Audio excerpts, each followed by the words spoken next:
ఆత్మకూరు గ్రామంలో స్వామి వివేకానంద యువజన సంఘ ఆధ్వర్యంలో వివేకానందుడి యొక్క జన్మదిన కార్యక్రమాన్ని ఘనంగా నిర్వహించడం జరిగింది. స్వామి వివేకానంద యువజన సంఘ ఆధ్వర్యంలో గత 25 సంవత్సరాలుగా ఈ యొక్క కార్యక్రమాన్ని నిర్వహిస్తున్నారు.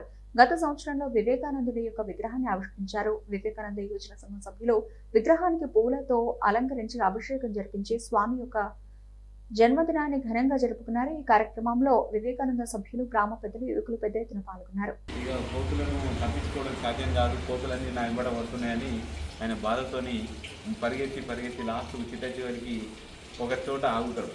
ఆగి అప్పుడు ఆ కోతులను ఆయన బెదిరించడము, వెంబడించడం అనేది ప్రారంభించాడు. అంటే ఆ కథ అంతలో స్టోరీలో ఏం చెప్పిందంటే, ఏదైనా సమస్యలు అంటే మన వెనకాల ఎన్నో రకాలైన సమస్యలు మనం వెంబడిస్తూ ఎంతైతే తీస్తుంటామో తీస్తే అవి ఇంకా దూరం పోతుంటాం తప్ప ఆ సమస్య పరిష్కారం కాదు. సమస్య పరిష్కారం కావాలంటే మనం ఒక్కసారి వెనుకలు తిరిగి ఆ సమస్య ఎక్కడి నుంచి ఉందో దాన్ని ఎట్లా ఎదుర్కోవాలో ఆలోచిస్తే మనకు వివిధ రకాలైనటువంటి ఆలోచనలు, అదేవిధంగా వివిధ రకాలైనటువంటి పరిష్కార మార్గాలు దొరుకుతాయనేటువంటి ఆయన తెలియజేయడం అనేటువంటి జరిగింది. అంటే ఒక స్ఫూర్తి ప్రదాత మనకు ఆలోచన విధానాన్ని మార్చుకోవడంలో అప్పటి వరకు యువకులందరూ కూడా సమస్యల వలయంలో ఉన్నారు అని అనుకున్నటువంటి వాళ్లకు సమస్యకు మీరే పరిష్కారం చేయించగలరు, ఎక్కడైతే సమస్య ఉంటుందో అక్కడే పరిష్కార మార్గం ఉందని ఆయన తెలియజేయడం అనేటువంటిది చాలా సంతోషకరమైన విషయం. మరి ఇప్పుడు ఈ యొక్క కార్యక్రమాన్ని పురస్కరించుకొని లైబ్రరీ కమిటీ అధ్యక్షులు రాష్ట్ర భూమయ్య గారు మాట్లాడాలని కోరుతున్నాను. ప్రభాకర్ గ్రంథాలయం కోర్టులలో అన్ని కార్యక్రమాలు నిర్వహించినట్టుగానే స్వామి వివేకానంద జయంతిని జరుపుకోవడం జరిగింది. ఇందుకు వచ్చినటువంటి మీ అందరికీ పేరు పేరున నమస్కారాలు తెలియజేస్తూ, స్వామి వివేకానంద ఆ పేరులోనే చాలా అర్థం ఉంది. ఆ పేరుకు తగ్గట్టుగానే వారి యొక్క ఉద్యమం నడిచింది ఆ రోజులలో. అయితే ఈరోజు యువజన వారోత్సవాలు కూడా నడుస్తాయి. ఎందుకంటే వారు యువకులకు ఎక్కువ యూత్కు ఆదర్శంగా ఉండి ఆదర్శ భావాలు చెప్పినటువంటి ఒక మహోన్నత వ్యక్తి. కాబట్టి ప్రతి ఏటా ఆయన జన్మదినాన్ని పురస్కరించుకొని కరీంనగర్లో ఉన్న జాతీయ నెహ్రూ యువక కేంద్రం ఉంటుంది. అక్కడ ఈరోజు వివిధ రంగాలలో నైపుణ్యాన్ని కనబరిచినటువంటి వాళ్లకు సన్మానం చేసి ఒక అవార్డుని ఇస్తారు. నేను కూడా 91లో అక్షర ఉజ్వల్లో రాత్రిపూట బళ్ళల్లో 100 మందికి సర్వ్ చెప్పిన. కాబట్టి నాకు కూడా అక్కడ కరీంనగర్లో ఇదే రోజున సన్మానం చేయడం జరిగింది. పురస్కారాన్ని కూడా తీసుకున్నాను. ధాన్య పరంపరంగా యువజనోత్సవాల సందర్భంగా యువకులకు సన్మానం చేయడం జరుగుతున్నది. మరి వారి గురించి ఎంత చెప్పుకున్నా తప్పని 2 మాటలు చెప్తా. ఒకటి ఏంటి అంటే, స్వామి వివేకానందుడు భౌతికంగా వాస్తవికానికి దగ్గరగా ఉంటాడు.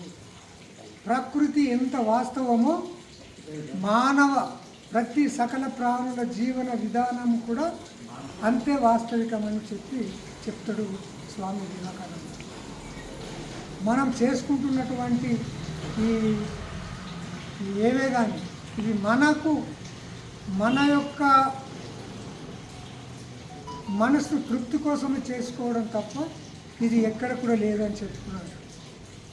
అందుకే యువకులను దేంతో పోల్చుతాడు అంటే వజ్రంతో పోలుస్తాడు. ఎందుకు పోల్చుతాడు? వజ్రము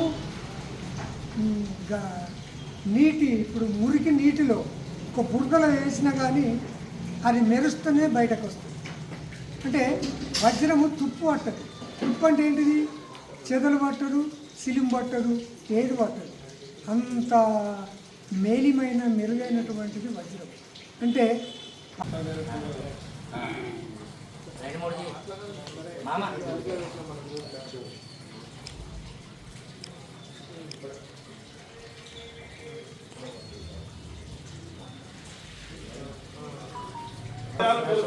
కొనసాగిద్దాం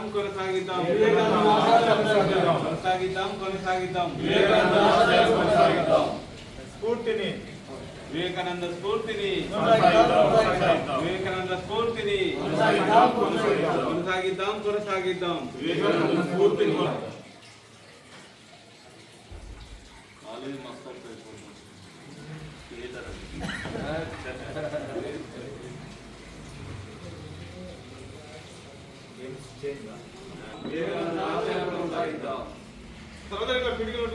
వివేకానంద ఆశయాలను వివేకానంద స్వామి ఆశయాలను స్వామి వివేకానంద ఆశయాలను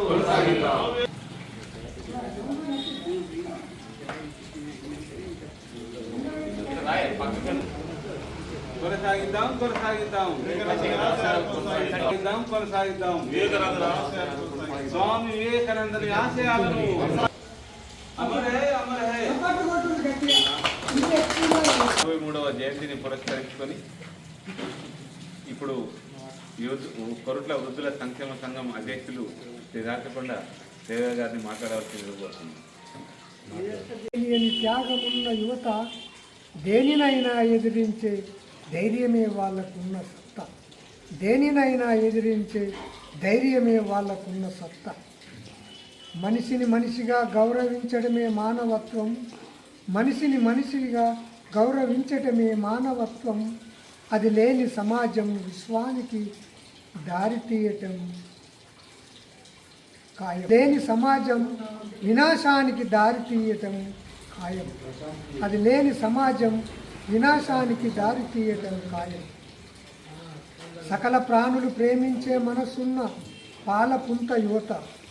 సకల ప్రాణులను ప్రేమించే మనసున్న పాలపుంత యువత తిరగబడితే సూర్యునికి సైతం వణుకు పుట్టించగలరు యువత.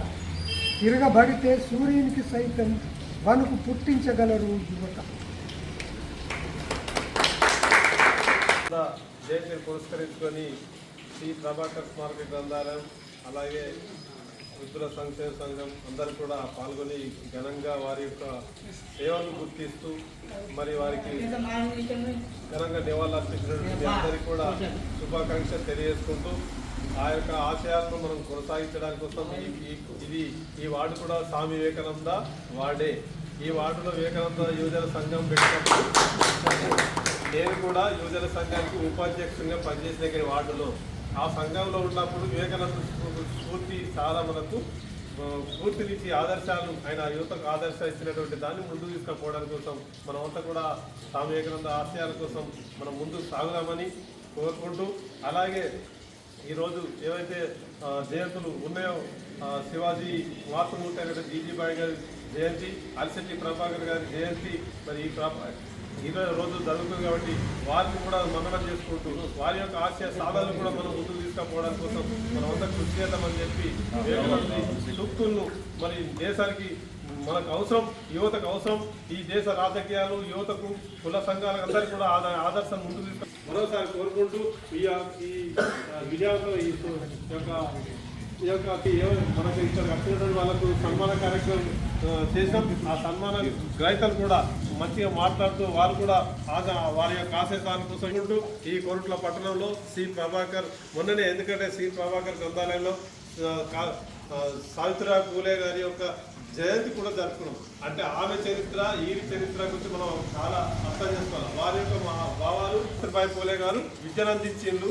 టీచర్గా మొట్టమొదటి దేశానికే మరి టీచర్గా ఉండి మరి వీరి యొక్క మన దేశంలో మన దేశ ఉన్నటువంటి సంప్రదాయాలను చికాగో నగరంలో హిందూ అన్ని మతాల మతాల సమ్మేళనం జరిగినప్పుడు చికాగో నగరంలో వారైతే ఏదైతే చెప్పిందో ఈ మన సంప్రదాయం గురించి మరి సంప్రదాయాలు మతాలు అన్ని కూడా ఒకటే, అంతా ఒకటే, మానవులంతా ఒకటే, మానవ సేవయే మాధవ సేవ అన్న దాన్ని సూక్తిని ముందు తీసుకుపోదామని తెలియజేసుకుంటూ మరి విజయవంతం చేసినందుకు మీ అందరికీ పేరున శుభాకాంక్షలు తెలుస్తూ మరోసారి ముగిస్తున్నాం. స్వామి వివేకానంద ఆశయాలను, స్వామి వివేకానంద గారి ఆశయాలను, స్వామి వివేకానంద గారి ఆశయాలను